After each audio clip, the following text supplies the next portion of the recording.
এক একজন উপদেষ্টা এক এক ধরনের বক্তব্য দেয়। আপনারা দেখেছেন একটি জাতীয় সংলাপ হয়েছে, সেইখানে তাদের যে দাওয়াত প্রক্রিয়া, তারা এই যে এত বড় নেতাদেরকে ডাকলো, এক কাপ চা পর্যন্ত খায় না, এক কাপ চাও খায় না, তাদের নাকি ট্যা নাই।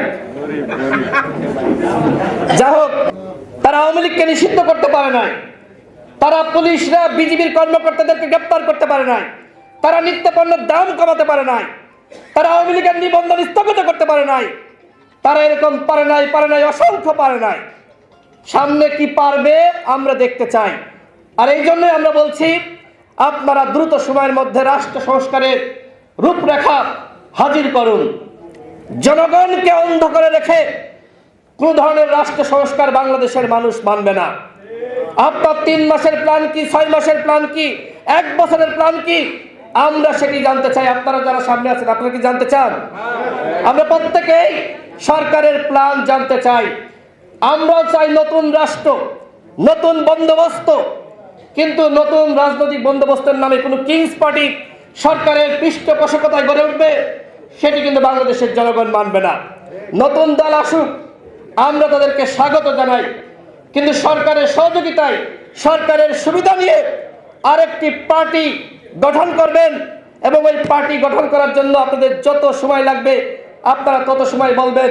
গণহত্যার বিচারের আগে কিন্তু নির্বাচন নয়, এইটা কোনো কথা হতে পারে? নির্বাচন নিয়মতান্ত্রিক ভাবে হতে হবে। কে দল গঠন করতে পারলো কি পারলো না, সেটি দেখার বিষয় সরকারের না। সরকারের যে দায়িত্ব, এদেশের জনগণ জীবন দেওয়ার মাধ্যমে, সংগ্রাম করার মাধ্যমে, রক্ত দেওয়ার মাধ্যমে যে দায়িত্ব সরকারের হাতে দিয়েছে, সেই দায়িত্ব যথাযথভাবে পালন করতে হবে। তারা একটি ঘোষণাপত্র প্রকাশ করতে চায়। আপনারা দেখেছেন যে ঘোষণাপত্র, তারা একটি খসড়া ঘোষণাপত্র তৈরি করেছে। এটি ছাত্ররা এর আগে ইংরেজিতে আমাদের কাছে পাঠিয়েছিল। এরপরে দেখলাম সরকারের পক্ষ থেকে সেটির বাংলা অনুবাদ আমাদের হাতে তুলে দেওয়া হয়েছে। তাহলে সরকারে যারা আছো, তোমরা কি করলা? তোমরা এই 2 সপ্তাহে একটি ঘোষণাপত্র তৈরি করতে পারলে না? তোমরা কি শুধুমাত্র বৈষম্য বিরোধী ছাত্র আন্দোলনের সরকার? আন্দোলন শুধুমাত্র বৈষম্য বিরোধী ছাত্র আন্দোলনের নয়, কয়েকজন সমন্বয়ক করে নাই। এদেশের রাজনৈতিক দলগুলো, এদেশের সাধারণ মানুষ গত 14-15 বছর ধরে লড়াই করছে। সুতরাং শুধুমাত্র বৈষম্য বিরোধী ছাত্র আন্দোলন যে ধরনের ঘোষণাপত্র চাইবে, তোমরা সেই ধরনের ঘোষণাপত্র তৈরি করবা, সেইটা বাংলাদেশের জনগণ ছুঁড়ে ফেলবে। যেমনি ভাবে 71-এর পরে এককভাবে একটি স্বাধীনতার চেতনা আওয়ামী লীগ তৈরি করেছিল, যে আওয়ামী লীগের একমাত্র কর্তৃত্ব শেখ হাসিনার, শেখ মুজিবের, মুক্তিযুদ্ধের একমাত্র কর্তৃত্ব শেখ হাসিনা এবং শেখ মুজিবের, ঠিক একইভাবে এই বিপ্লবের কর্তৃত্ব কেউ যদি এককভাবে নিতে চায়, সেটি কোনোভাবেই রাষ্ট্র সংস্কারের নমুনা হতে পারে না।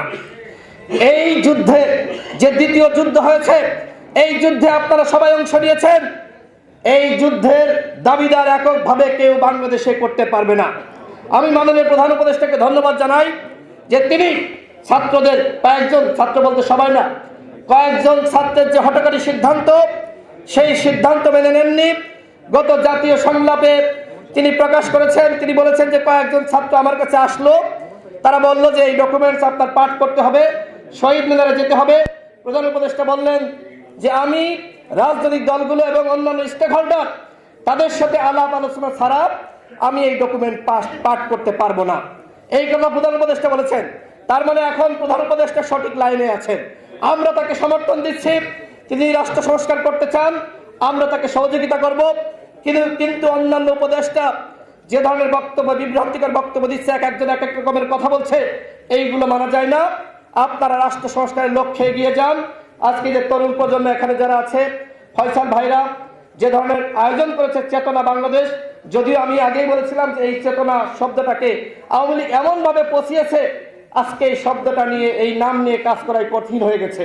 আওয়ামী লীগ এইভাবে মুক্তিযুদ্ধকে তারা ধ্বংস করেছে, মুক্তিযুদ্ধের যে চেতনা সেটাকে নষ্ট করেছে। আমরা বাংলাদেশে আরেকটি আওয়ামী লীগের পয়দা হোক, সেটি আমরা চাই না। নতুন বাংলাদেশ, সেই বাংলাদেশ গঠনে আসুন আমরা সকলে হাতে হাত রেখে কাজ করি। ইনশাল্লাহ যে শহীদ হয়েছে, রক্ত দিয়েছে, জীবন দিয়েছে, যে স্বপ্ন দেখেছিল তারা, সেই তরুণদের সেই স্বপ্ন ইনশাআল্লাহ পালন হবে। ধন্যবাদ সকলকে, আসসালামু আলাইকুম।